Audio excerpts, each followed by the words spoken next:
Hello, friends, this is Ananya, and here I'm back again with one of the short stories written by Ruskin Bond.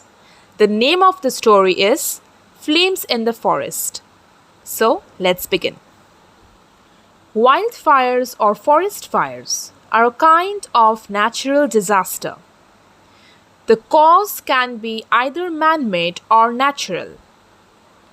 Forest fires can burn acres of land and consume everything on its path in no time.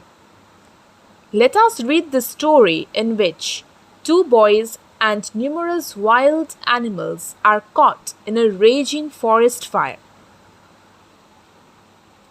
As Romy was about to mount his bicycle, he saw smoke rising from behind the distant line of trees. It looks like a forest fire, said Prem, his friend. It's well to the east, said Romy. Nowhere near the road. There's a strong wind, said Prem, looking at the dry leaves swirling across the road. It was the middle of May, and it hadn't rained for several weeks. The grass was brown, the tree leaves covered with dust. Even though it was 6 in the evening, the boys' shirts were damp with sweat. It will be dark soon, said Prem. You should better spend the night at my house. No, my father is not keeping well. The doctor has given me some pills for him. It will take me only 40 minutes to ride through the forest. His village lay 7 miles away, on the other side of the forest. Romy rode swiftly out of the village. Ahead of him, the smoke rose from the burning forest and the sky glowed red. He soon left the village far behind. It was a rough, dusty road which cut straight through the forest. Tall trees grew on either side, cutting off the last of the daylight. But the spreading glow of the fire on the right lit up the road, and giant tree shadows danced before the boy on the bicycle. It was alive with wild creatures fleeing the forest fire. The first animal that Romy saw was a hare, leaping across the road in front of him. It was followed by several more hares. Then a band of monkeys streamed across, chattering excitedly. The fire was coming closer. Romy pedaled harder. Suddenly, from the side of the road, several pheasants rose in the air and with a whoosh flew low across the path just in front of the oncoming bicycle. Taken by surprise, Romy fell off. He picked himself up and mounted the bicycle again. He rode a bit slower now, because birds and animals kept coming out of the bushes.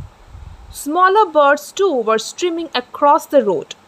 Parrots, jungle crows, owls, magpies, and the air was filled with their cries. Everyone's on the move, thought Romy. It must be a really big fire. The flames were reaching out from behind the trees on his right. He could hear the crackling as the dry leaves caught fire. The air was hot on his face. Leaves, still alight or turning to cinders, floated past.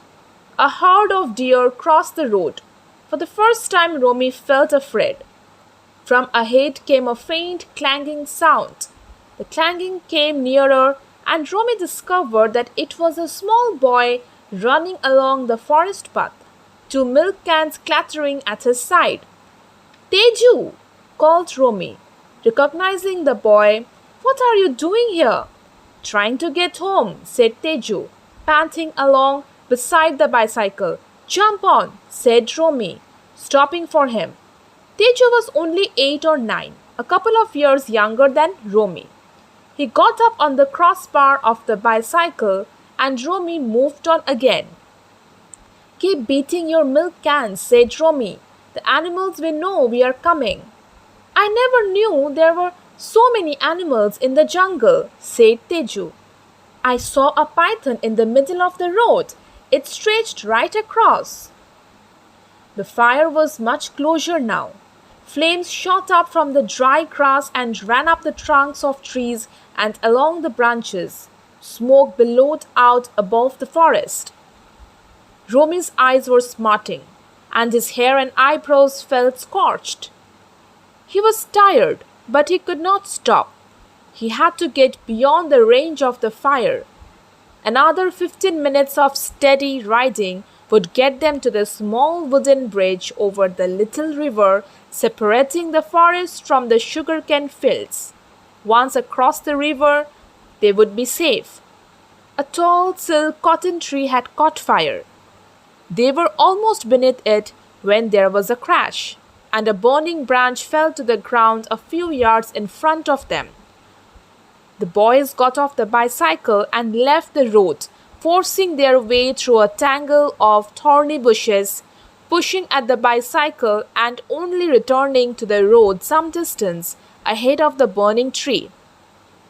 We won't get out in time, said Teju, back on the crossbar, feeling disheartened.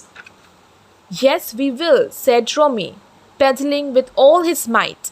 The fire hasn't crossed the road as yet. Oh, look, he exclaimed, bringing the bicycle to a sudden stop.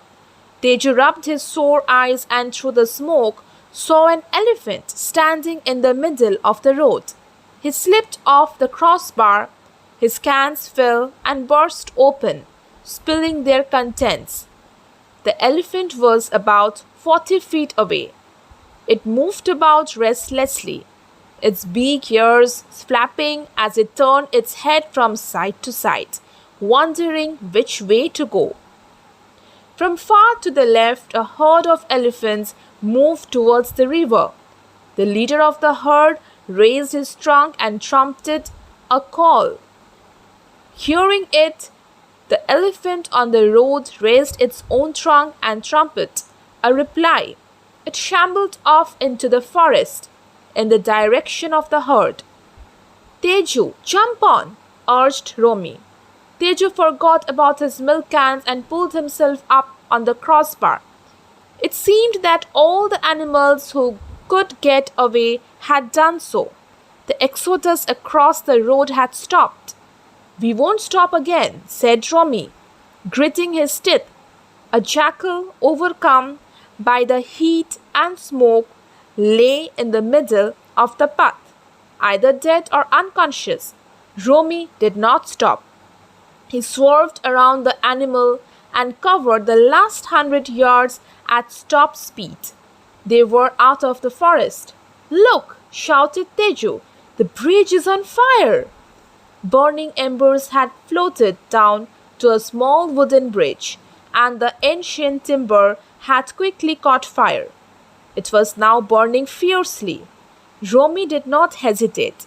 He left the road, riding the bicycle over sand and pebbles. With a rush, they went down the river bank and into the water. The next thing they knew, they were splashing around, trying to find each other in the darkness. Help! Cried Teju. I am drowning. Don't be silly, said Romy. The water isn't deep. Come and grab hold of me. Teju splashed across and grabbed Romy's belt. The water's so cold, he said, his teeth chattering. Do you want to go back and warm yourself? Asked Romy. Come on, help me get the bicycle up. It's down here, just where we are standing. Together, they managed to heave the bicycle out of the water. Now, sit on it, said Romy. I'll push you across. We will all be swept away, said Teju. No, we won't.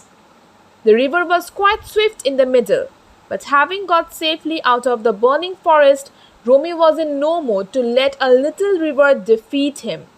He kicked off his shoes, knowing they would be lost. Gripping the smooth stones of the river bed with his toes, he concentrated on keeping his balance and getting the bicycle through. The water came up to his waist, and the current would have been too strong for Teju to cross by himself. When they reached the shallows, Teju got down and helped Romy push the bicycle. Finally, they reached the opposite bank and sank down on the grass. "We can rest now," said Romy, "but not all night. I have got some medicine to give to my father."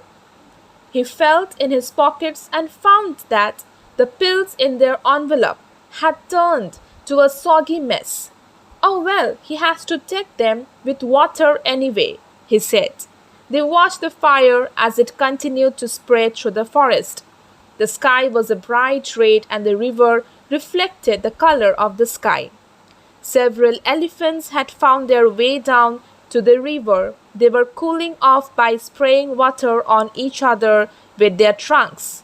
Further downstream, there were deer and other animals. Romy and Teju looked at each other in the glow from the fire.